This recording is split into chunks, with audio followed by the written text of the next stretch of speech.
Originally, I was going to talk about all of the Godzilla movies, but I think there are like 38 or 39 movies in total. A few TV shows and cartoons, like the one with Godzuki, Godzilla's cousin or something, as well as the new MonsterVerse series on Apple TV. But yeah, I'm not doing that. Probably my favorite kaiju is Godzilla. I even love the 1998 movie with Matthew Broderick, Jean Reno, and Maria Patillo. Honestly, it's probably my favorite one. I don't know how many of the promotional Godzilla chocolate candy bar things I ate when the movie came out. For those who weren't around or don't remember, there were these, I don't remember if they were Hershey or Crunch. I think they were Crunch bars. Might have been Hershey though. Anyways, it was a solid chocolate bar with Godzilla basically imprinted on it. Also, who doesn't love fucking chocolate? I don't know. It was awesome as a kid getting those with Godzilla on it. Anyways, so a quick cast rundown of the 1998 Godzilla movie. Matthew Broderick plays Dr. Nico Tatopoulos. Jean Reno plays Philippe Roche. Maria Patillo plays Audrey Timmons. Hank Azaria plays Victor Animal Pitoli. Arabella Field plays Lucy Pitoli. Evan Dunn plays Colonel Hicks. And Michael Lerner plays Mayor Everett. During what looks to be the 40s or 50s, the French government started doing nuclear testing in French Polynesia, which ends up mutating some of the local wildlife, specifically iguanas. Flash forward to 1998, fishing ships and trolleys have started to disappear. That is until one ship washes on shore with markings like nothing anyone has ever seen. And then there's the giant footprint. Where is it? I don't see it.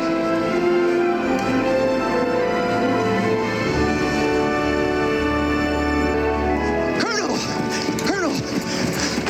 That was a footprint. Or rather, tracks leading away from the ship. Dr. Nico Tatopoulos. Yeah, you're the worm guy, right? A biologist studying the effects of radiation on animals, and a team of other scientists are brought in to basically figure out what the hell is going on and what could possibly have done that. The path that this creature has left indicates that it's heading towards New York City. There in New York City, Nick reconnects with his college girlfriend, Audrey, who is struggling to become a reporter. After Audrey's actions, Nick gets kicked off the research team. I'm sorry, just one sec. So she ghosted him in college, like not even a Dear John letter, nothing. And then 8 years later, just straight up deals his shit. Like the fuck. And while we're on this, the dude still has pictures of them together after 8 years. And they're not like pictures in his house that he's never there because he's like in Chernobyl studying earthworms. No, they're in his mobile lab that he just set up like fucking 10 minutes ago. And this is the rom-com thing that this movie is hoping we would root for. All right, let's move on. I was way off course with that. Enter Philippe Roche.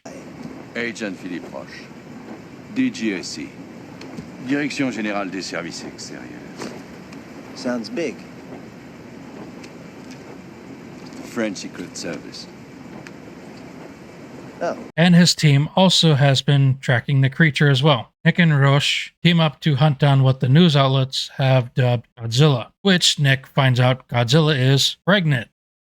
Apparently, it can reproduce asexually, so this new team must find the eggs before they hatch. All the while, Godzilla is rampaging inside New York. I mean, it's kind of half Godzilla rampaging, the other half the military just sucking because cliches. I mean, at one point, even the mayor says this. You've caused more damage than that goddamn thing did! Which I don't know if it's actually true because Godzilla is also tearing through buildings, tearing up the streets, tearing up the bedrock, which the city is resting on, tunneling holes, which eventually will cause sinkholes and shit. So I think it's more of a 50-50 thing. Once the team finds the eggs. 3 eggs. I thought there'd be more. And you were right. There's got to be more than 20 eggs here. Oh, way more.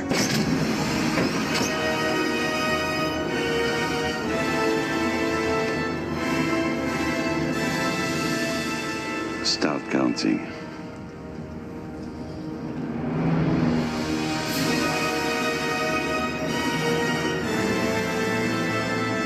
With the help of Audrey, Nick is able to inform the military where the eggs are and what they need to do. I'll just let this guy tell you. That's affirmative. Let me spell it out for you. I want you to blow up Madison Square Garden. Which pisses off Godzilla. This leads to a car chase.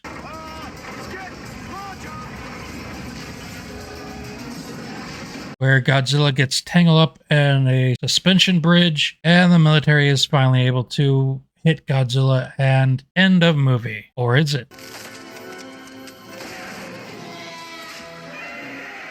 This movie was set to be a trilogy, but it got canceled for obvious reasons. However, it did get a cartoon, which I think it's supposed to continue the movie with like an offspring surviving and whatnot. Apparently, it's a lot better than the movie. I haven't actually watched it yet, so I didn't actually know it was a thing. So this movie starts off as an allegory to nuclear weapons and nuclear testing, as all good Godzilla movies should. But that just gets lost in the mix of the monster hunt and rom-com thing the movie is trying to push. We do get a reminder roughly halfway through the movie, but by then it just feels too late. A real quick background on Godzilla. If I remember right, the first appearance of Godzilla was in the 1954 movie Gojira, which was an allegory for nuclear devastation. Later in 1956, Godzilla King of the Monsters came out, which was just an Americanization of Gojira. It also added the dude that played Perry Mason, Raymond Burr. If you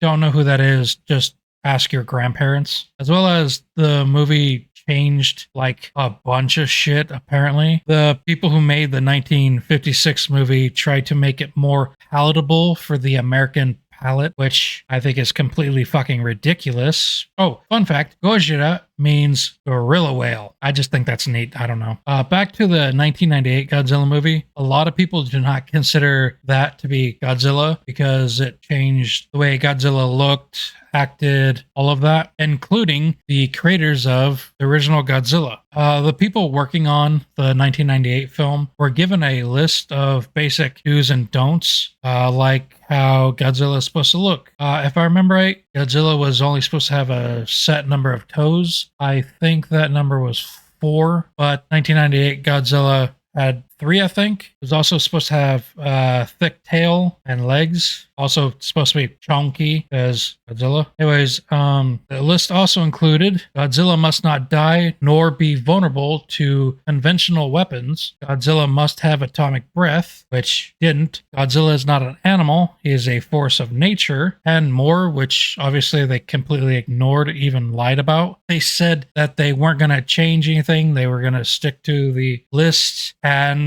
they didn't, even though they had strict instructions, which honestly, I personally think would have been a breach of contract if they had that in the contract, but I guess they can do whatever they want. Toho Co was so upset with this Godzilla that they made it canon as a joke. They later rebranded the 1998 Godzilla as Zilla, stripping him of the god part of his name. And in the 2004 movie, Godzilla Final Wars, they kill Godzilla again damn near instantly. I mean, like he gets hit with a tail whip and then atomic breath, or is it atomic breath, tail whip, atomic breath again? Either way, it was damn near instant. Yeah, a lot of people did not like Godzilla. You know what? I'll just call him Zilla. A lot of people did not like Zilla for the many reasons, which I can understand. At the same time, I still think it's a great fucking movie. I wonder if they had just changed the title of the movie from Godzilla and not called it Godzilla, then maybe people would have liked this movie a hell of a lot more. I don't know. That might be interesting to hear what people actually think about that. If they hadn't just named it Godzilla and did whatever they wanted, made it their own thing and just a kaiju movie. That'd be interesting to know. I'd like to know that.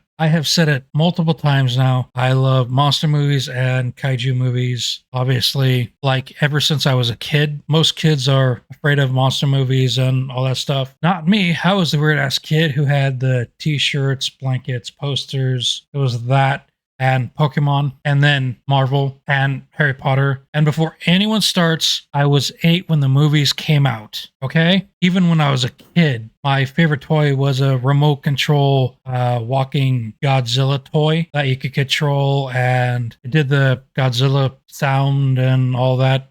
It was awesome. I mean, I even got on a plane and flew to Japan to watch Shin Godzilla because it wasn't released in the US yet. Well, I had always wanted to go to Japan. I know, shocker, right? Stereotypical white nerd. At least I didn't go looking for a wife. Anyways, yeah, that was pretty much the deciding factor of me going to Japan was Shin Godzilla was playing on the plane, which at the time I was working for an airline company, so I could get flights pretty damn cheap. Anyways, so flying on the plane, I watched Shin Godzilla and an anime movie, Your Name. I think those were the two main things I watched. I don't know. I don't remember. I watched a bunch of shit. And for Shin Godzilla, let me just say, what the fuck? This isn't a drag on the movie, but there are some things you just cannot unsee. Those fucking eyes. Sorry. Look, despite all its flaws, and yes, there are quite a few, mostly to deal with how Godzilla looked, I love the 1998 Godzilla movie. It's probably just nostalgia talking, but I can't help it. It reminds me of a kind of better time and where movies didn't have to be the pinnacle of storytelling and just could be a weird ass easy movie that didn't give a fuck about what people thought. I mean, sure, movies look better nowadays with improvements on graphics and shit. I think something may have gotten lost along the way. I get if you think that this is a terrible Godzilla movie. Hey, you gotta admit, it's a pretty damn good kaiju movie, especially for 1998. I mean, seriously, just think about it. Oh, I feel like playing a Godzilla video game. Yeah. All right, that does it for this video. Thank you for watching, and I hope to see everyone in the next one.